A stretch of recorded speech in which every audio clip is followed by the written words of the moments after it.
Em janeiro, numa postagem do Instagram, a senhora disse que ia encontrar a sua ex-sócia em Bangu.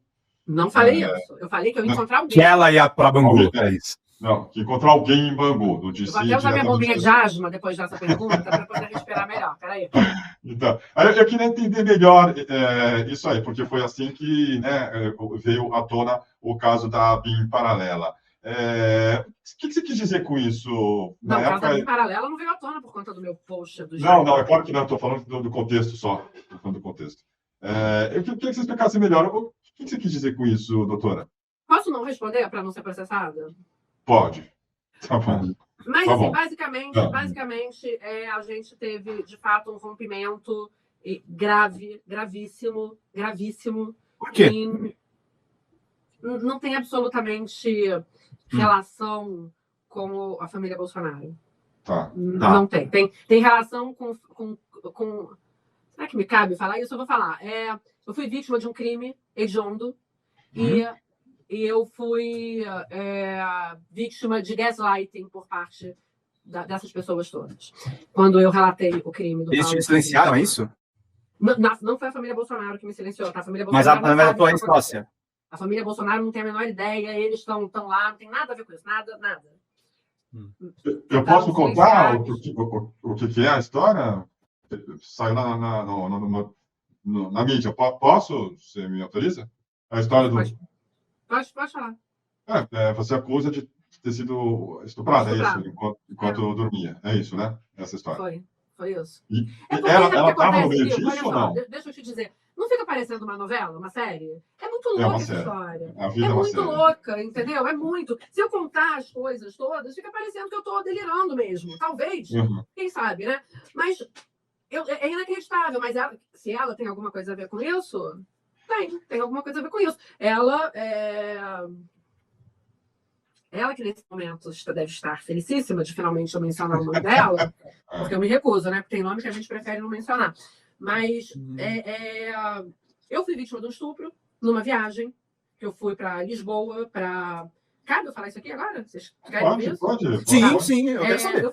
Eu fui para uma viagem num congresso com uma pessoa que eu entendia que era um amigo meu, bastante amigo.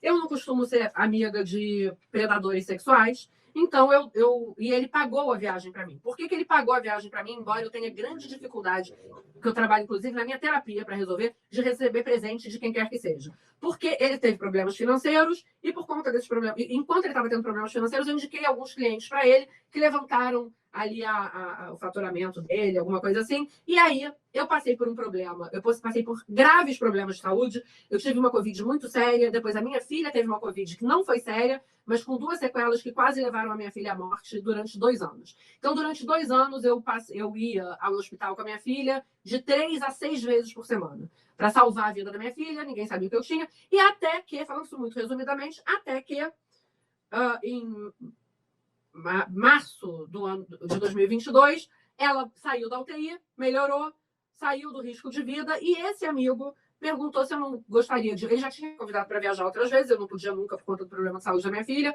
e esse amigo perguntou se eu não viajaria, se eu não iria para aquele congresso em Lisboa, que todo mundo sabe qual é o congresso que eu estou falando. Aí eu falei, putz, eu quero ir sim, eu estou precisando viajar, eu estou muito... Desde antes da pandemia que eu não viajo, eu estava muito esgotada. Só quem é mãe entende o que é isso, você ficar com a sua filha na iminência de morrer, né? 5 vezes por semana. E aí, assim que ela saiu do risco, passou um tempo, e aí ele comprou. Ele falou, então me manda a foto do seu passaporte, eu mandei. E quando ele comprou a passagem, ele comprou uma passagem de 27 mil reais. E eu achei isso uma coisa ridícula, né? E fora de propósito. Aí ele queria ficar no hotel, que era Four Seasons. Eu falei para ele assim, então vamos fazer o seguinte, vamos dividir o quarto, a gente fica em 2 camas separadas, eu não faço questão nenhuma de... E ele era meu amigo. Tá bom. No penúltimo dia da viagem, no antepenúltimo dia da viagem, eu saí com um procurador da República que teve um problema de sono. E eu comentei com ele, eu tô tendo muito problema de sono, porque eu tô tendo que tomar Zolpidem 10 miligramas, eu não tô conseguindo dormir sem. Aí ele falou para mim, eu tive um problema grave de sono, então eu instalei no meu celular um aplicativo de monitoramento de sono.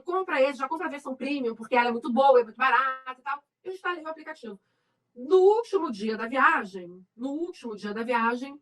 eu instalei e o aplicativo detectou 51 sons de atividade sexual. Foi isso que aconteceu. E aí, quando eu perguntei a ele no dia seguinte, quando eu descobri, eu fiquei muito chocada, até porque tinha o som não era só dele, era meu também, mas muito, enfim, sem entrar em grandes detalhes. E aí, quando eu falei, isso era sábado de carnaval, era o sábado seguinte, era o sábado do desfile das campeãs, a minha ex-sócia já tinha voltado para o Brasil e eu mandei uma mensagem no grupo do escritório, que éramos 3 pessoas, falando, fulaninho de tal me estuprou.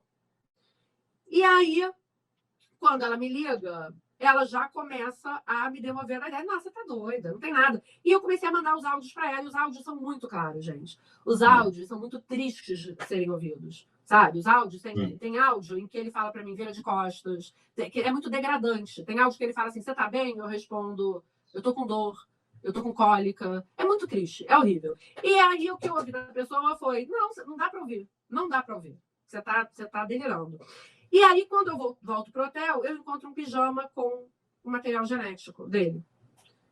E eu mando a foto para ela. Tenho certeza que vocês conhecem como é o material genético numa roupa preta. Tenho certeza que todo mundo que tá ouvindo já viu. E ela me responde assim, isso deve ser pasta de dente. Mas só para esclarecer para o pessoal, é sua ex-sócia, né? Isso. Isso deve ser pasta de dente. Porque... ela defendeu o estuprador, é isso? Que era advogado dela. Porque esperma, quando seca, não fica branco. Uau.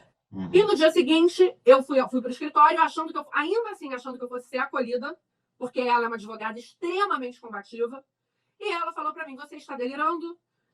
Esse ano eu preciso me ocupar da minha campanha do TRE. E a partir desse... E aí eu levei 1 ano para entender o que tinha acontecido. Isso aí é uma coisa para a gente localizar no tempo. O que tinha acontecido é que o escritório tinha assinado um contrato de 30 milhões de reais com o estuprador. Era isso que tinha acontecido. Entendi. Entendeu? Era isso. Entendi. Então foi isso que aconteceu. Só para localizar no tempo, quanto tempo? Pra vocês entenderem por que a gente rompeu, vocês perguntaram. Foi em 2022, né, Juliana? Foi em 2022. É bem depois do encontro com o Flávio Bolsonaro, então, portanto, certo? Foi bem depois. Foi bem depois. Mas o fato é, gente, que olha só, eu tentei até não falar sobre isso em nenhum momento, vou até receber várias críticas por eu ter falado sobre isso, mas foi isso que aconteceu. Foi exatamente isso que aconteceu, sem tirar nem pôr. Eu tenho todas as provas de que isso aconteceu, eu tenho gravação, tenho áudio, tenho mensagem dela para mim e tudo mais. E aí, nesse dia, eu tive uma crise dentro do escritório, faltava ainda uns 8 meses para a eleição, mas eu não sou vinculada a nenhum grupo político, eu sou advogada e ponto final. Nunca fui, não pretendo ser. A vida, a gente não sabe o que acontece com a vida da gente, né? Mas não pretendo ser.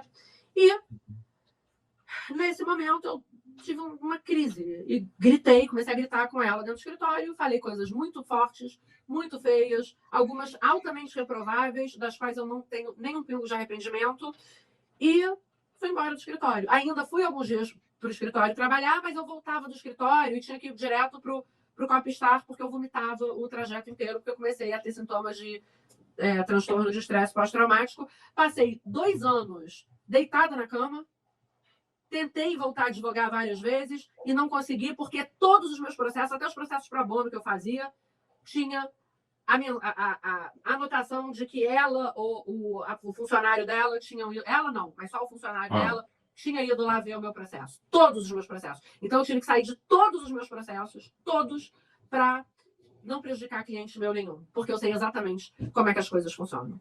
Entendeu? Então foi isso que aconteceu. E repito, gente, isso não tem nada a ver com a família Bolsonaro, tá? Nada a ver. É evidente que a família Bolsonaro não sabe essa história, não tem absolutamente nada a ver com isso. Mas antes que vocês imaginem, né, que, por que rompeu? Rompeu por causa disso. Rompeu porque eu fui vítima além do estupro, de um gaslighting para que fosse mantido lá o contrato com a empresa de sei lá o quê. Foi isso.